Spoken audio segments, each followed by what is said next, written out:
Assalamualaikum warahmatullahi wabarakatuh.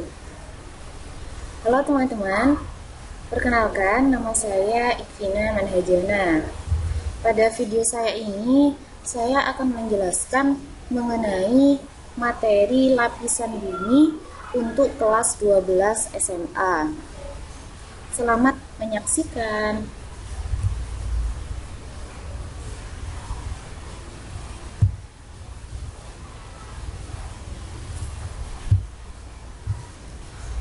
Bisa dilihat ya, ini adalah gambar bumi. Apa sih yang ada di pikiran kalian kalau melihat gambar bumi atau melihat globe? Ya, bumi itu terdiri atas 3 komponen utama, yaitu atmosfer, litosfer, dan hidrosfer. Untuk komponen lain bumi, selain 3 di atas tadi, ada bagian es disebut kriosfer dan bagian tempat berlangsungnya kehidupan yang disebut dengan biosfer.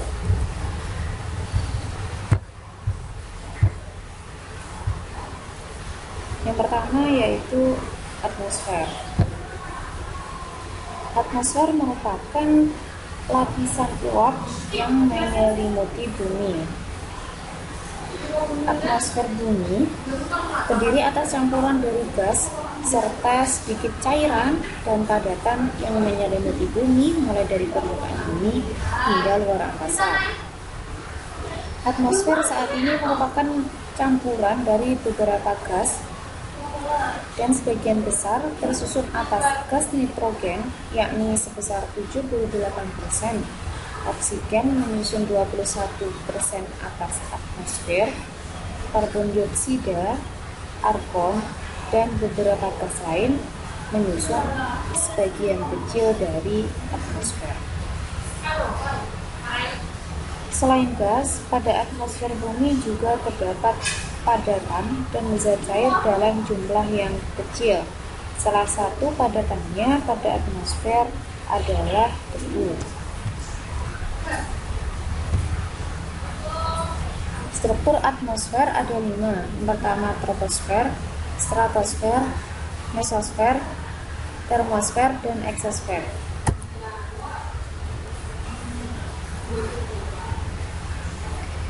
Bisa dilihat di sini ada gambar dari lapisan-lapisan atmosfer. Yang pertama yaitu troposfer. Troposfer merupakan lapisan atmosfer yang berada di bagian paling bawah. Ketinggian troposfer terhitung mulai dari permukaan laut 0 km hingga 10 km di atas permukaan laut. Sebagian besar bagian troposfer berbentuk uap air dan 75% terdiri atas gas-gas atmosfer. Suhu udara berkurang 6,4 derajat Celcius setiap naik 1000 meter. Yang kedua yaitu stratosfer. Stratosfer memiliki ketinggian antara 10 sampai 50 km di atas permukaan laut. Lapisan stratosfer memiliki sedikit awan, namun tidak ada aktivitas cuaca, sehingga tidak mengganggu penerbangan. Sebagian besar stratosfer terdiri atas gas ozon atau O3. Yang ketiga yaitu mesosfer. Lapisan mesosfer terletak pada ketinggian 50 sampai 85 km di atas permukaan laut. Lapisan ini menjadi lapisan pelindung bumi dari benda-benda luar angkasa. Kebanyakan meteor yang menuju bumi akan terbakar habis di mesosfer. Yang keempat yaitu termosfer. Lapisan termosfer memiliki ketinggian antara 85 sampai 500 km di atas permukaan laut. Dinamakan termosfer karena Suhu yang sangat panas, yakni pada lapisan ini mencapai 1982 derajat Celcius. Selain sebagai tempat mengorbitnya teleskop Hubble dan pesawat ulang-alik, termosfer juga berfungsi sebagai pelindung bumi dari radiasi ultraviolet.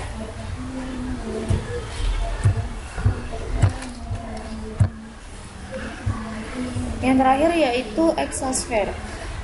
Lapisan eksosfer terdapat pada ketinggian lebih dari 500 km di atas permukaan laut. Kandungan utamanya dari eksosfer adalah gas hidrogen.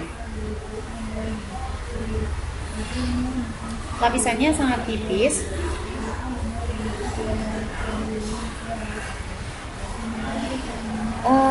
Jika kamu pernah melihat video atau film tentang penjelajahan luar angkasa, biasanya kita akan menjumpai bahwa pesawat luar angkasa maupun satelit yang mengorbit di eksosfer tidak dapat bergerak bebas seperti pesawat yang biasanya kita lihat.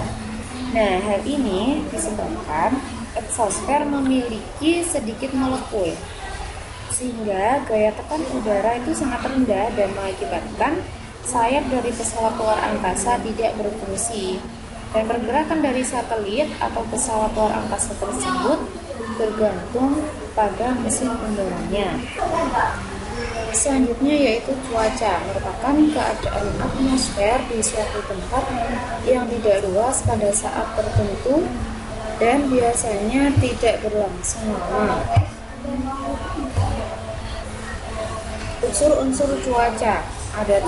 Yang pertama, suhu udara, kemudian tekanan udara, kelembapan udara, angin, curah hujan, keadaan awan, dan intensitas penyinaran matahari.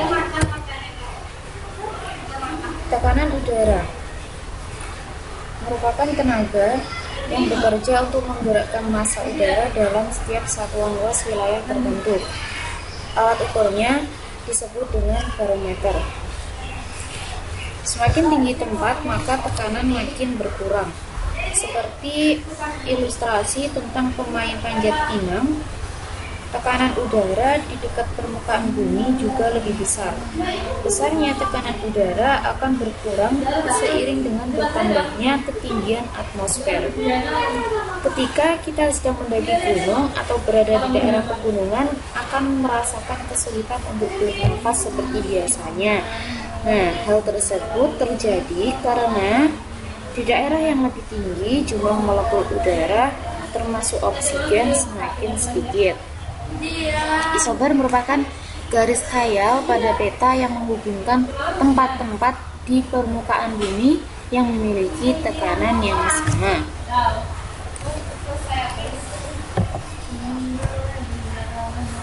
Lapisan ozon.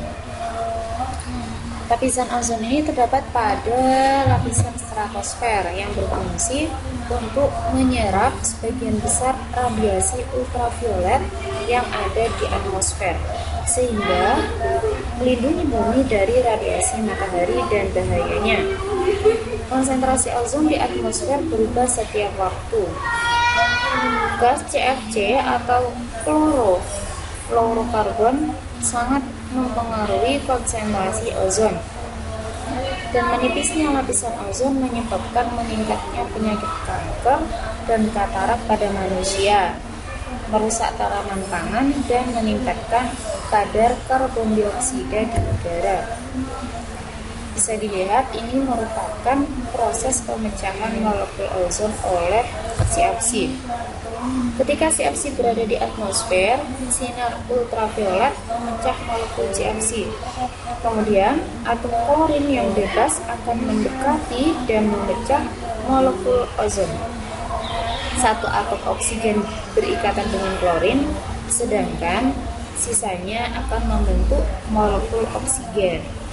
Nah, proses tersebut terus berlangsung ketika terdapat klorin di atmosfer.